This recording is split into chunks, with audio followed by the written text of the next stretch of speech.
Prior to the Roman Empire, Rome existed as a republic controlled by three governing branches. One, the consuls, two officials that were elected in the Roman Republic to serve for 1 year in place of a king. Two, the Senate, 300 patricians who served for life, controlling finances, laws, and foreign affairs. Three, the assemblies, various groups usually made of patricians who voted on new laws, made declarations of war, and elected the consuls. Roman success in creating a vast empire across the Mediterranean eventually led to its failure. A series of ambitious individuals such as Pompey, Julius Caesar, Mark Antony, and Octavian commanded armies which were more loyal to them than to the state. This created a series of bloody civil wars.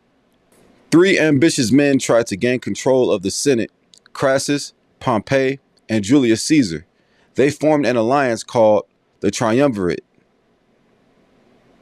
Soon after Crassus died in a war, leaving Pompey and Julius Caesar to rule, Pompey became jealous of Julius Caesar and eventually sided with the Senate against Caesar. Caesar marched in Rome and defeated Pompey's army, declaring himself dictator over the Roman Empire. Julius Caesar's reign was short-lived. At the height of his military and political success, Julius was assassinated in 44 BC by a group of senators who still believed in the Republic. The Republic was not restored through Julius Caesar's death. Instead, Rome was plunged into a civil war.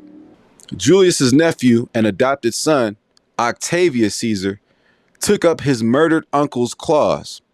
Octavius defeated the men who conspired against Julius Caesar, assuming supreme power over the Roman world in 31 BC. Octavius became the first Roman emperor over the Roman Empire. Augustus' 45-year rule is considered Rome's golden age.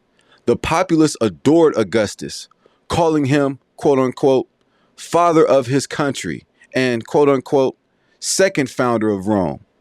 Amongst and in comparison to other emperors, Augustus' rule was deemed just. Augustus' rule revitalized Rome. Although Augustus began as a ruthless power seeker who would murder his opponents without any rule of morality, he matured into a wise and moderate ruler. Augustus was the ruler and emperor of Rome during the time of the birth of Christ. Luke mentions that it was Augustus who ordered the census which took Mary and Joseph on their journey to Bethlehem while Yahushua was born. You see Luke chapter 2. Being emperor over such a big empire meant Augustus would need assistance governing various cities. Augustus was the one who confirmed Herod the Great over the Jews, namely Judea. Herod the Great was an Idumean by nation. After Augustus, Tiberius had the most direct influence over Yahushua or Jesus Christ's life, because it was under his rule that Jesus conducted his ministry and was crucified and resurrected during the time of the rule of Tiberius. Tiberius was a successful general. He married Julia, the daughter of Augustus, so that he could become the protector of Augustus' grandsons and heirs. After their deaths, Augustus had no one whom he could elevate to successor except Tiberius.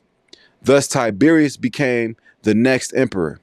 Pontius Pilate was appointed a procurator of Judea by Tiberius, who served this role from 26 to 36 AD. Pilate was essentially a governor who served as the representative of Tiberius. Pilate himself is portrayed as a cruel ruler who hated the Jews.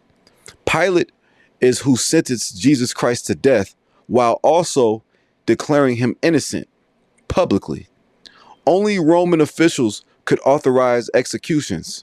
This is why Pontius Pilate was involved with the crucifixion of Christ. I also would like to take a look at an excerpt from